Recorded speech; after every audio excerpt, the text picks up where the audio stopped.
Hey everyone, what's up? It is about 11:50, and you probably saw the video I did before where I talked about Dan Drazen, or Daniel J. Drazen, who does reviews on issues of Sonic the Hedgehog and any other Sonic related comic book. Is probably one of the more respected reviewers out there. The guy, if you want to know, you look up his Facebook page, the guy is definitely older than me, I can say that, and is definitely mature enough to give, you know, like a professional reviewer, his thoughts, I should say, on his thoughts on every issue. Like, okay, like the score. He basically scores like head score, heart score, eye score, stuff like that. So he definitely is not shy in saying what he truly believes. And right here, I have reviews of 225, of 222, 225, 230, 231, and 232, which was 232 being the more recent one. So throughout the day, maybe I'll be doing this through this camera, or maybe through the camcorder, depending. But let's take a look at the first one that he did back last year. And he acknowledges of when these were released. Like, The World Can Wait was released in, I think, April 2011.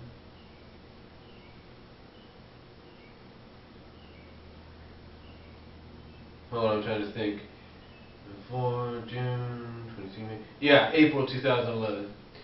And this is basically his review, his thoughts. And if you want to know, this is originally, if you printed off his page, if you click the link and you print out the HTML, it'll basically be 2 pages. But since it kind of runs over a little bit, it's a lot different.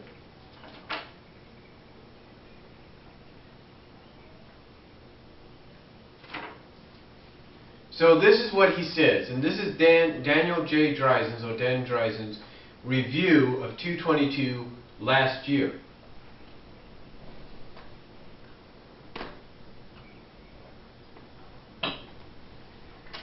This is his review, if you will. And you can probably hear the wind. I got the windows open. Not the sliding door, but the windows.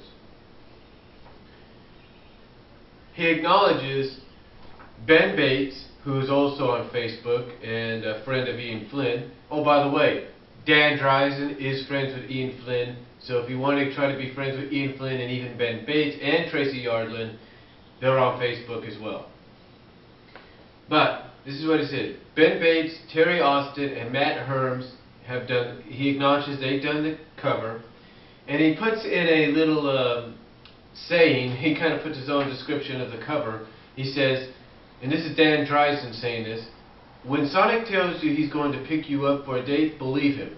Classic pose, nicely done." Basically classic pose as to like the Sad AM stuff and everything. Alright. This is what he goes down. I mean, he says everything. He mentions everything. He acknowledges the title of the issue, which is The World Can Wait. He puts under that exactly what you would see like in the beginning. He says, story, Ian Flynn, art, Stephen Butler, ink, Terry Austin, color, Matt Herms, lettering, John E. Workman, editor, Paul Komitsky, editor-in-chief, Victor Gorlick, president, Mike Polithro, Sega licensing representatives, Cindy Chow, and Jerry Chu. So that he at least acknowledges who, is basically the contributors and workers and the team on the book. Now, this is what he says. This is his review, his thoughts. So here we go. And I quote Dan Drazen. "First, we set the mood for what's to come with a very nice frontispiece by John Gray. Sonic Sally, the moonlight, and a flock of chow, or a herd, or whatever. Back in the day, throwing in an extra page wasn't an unusual. Back in the day, throwing in an extra page wasn't an unusual occurrence, especially as executed by Pat Sparanzi, or Spaz. But on with the story.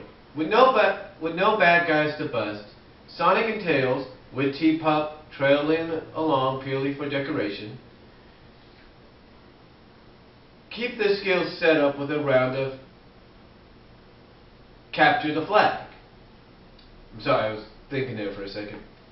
I won't say that Ian got the idea from my Sonic Kids fanfic of the same name, but I can say, been there, done that, wrote about back in 1995. Basically what he's saying is that when he did, Dan Drazen, who also does Sonic fan fiction, says when he did his Capture the Flag story, he had done something with Capture the Flag that what Ian Flynn's doing here right off the bat, beginning the story, he had already done a Capture the Flag kind of like scenario story back in 95. Okay, continuing on. And I quote, Dan Drazen. And if this is in two parts or something, I apologize.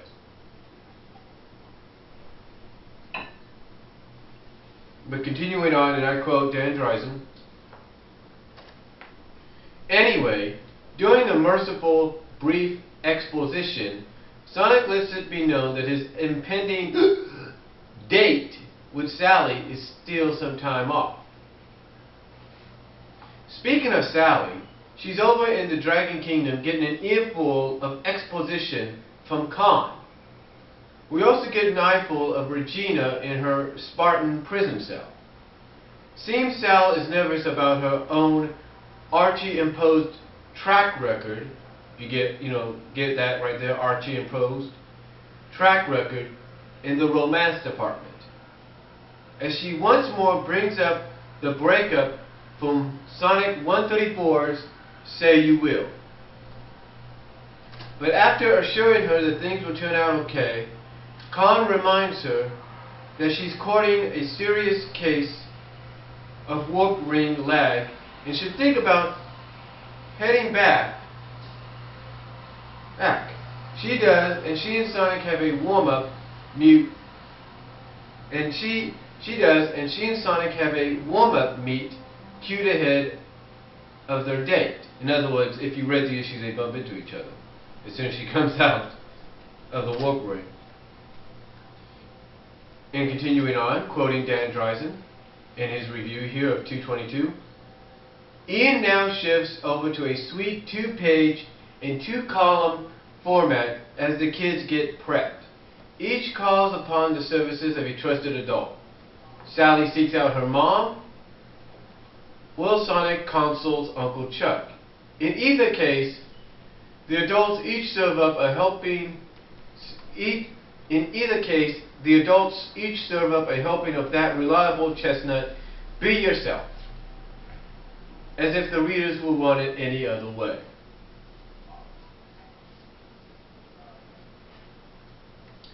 The two kids head out to a fancy eatery, Cream de la Cream, but things get off to a curdling start because also in attendance at a different table are Ash and Mina.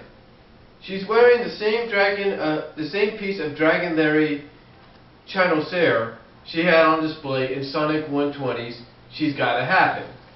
In other words, you remember that page right off the bat? Okay.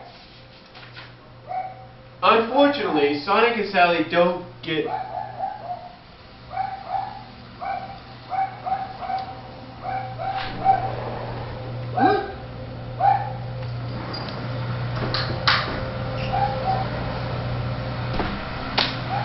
Unfortunately, hold on for a second.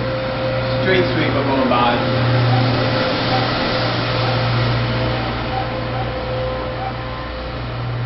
Okay. I had to let my dog in. She got scared by it. Okay, continuing on Dan Drazen's review, and let me check my time here. I don't want to go overboard.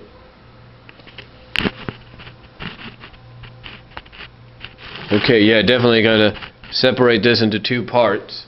Sorry about that.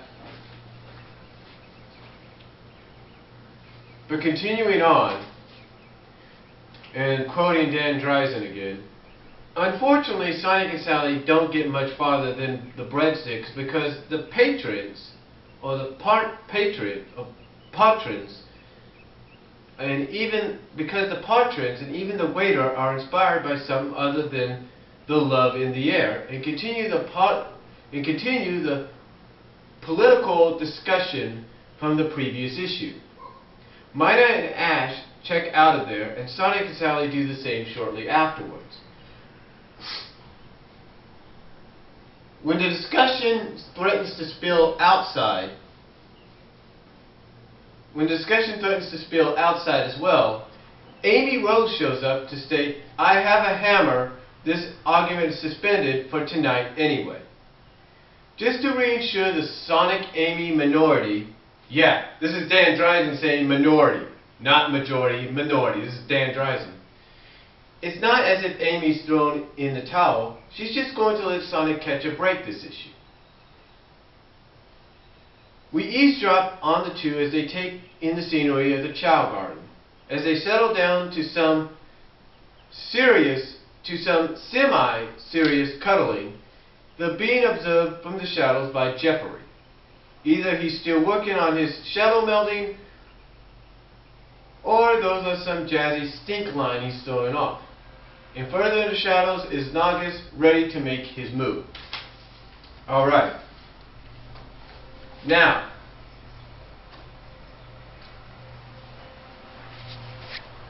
let me check my time here. Okay, about 2.5 minutes to go.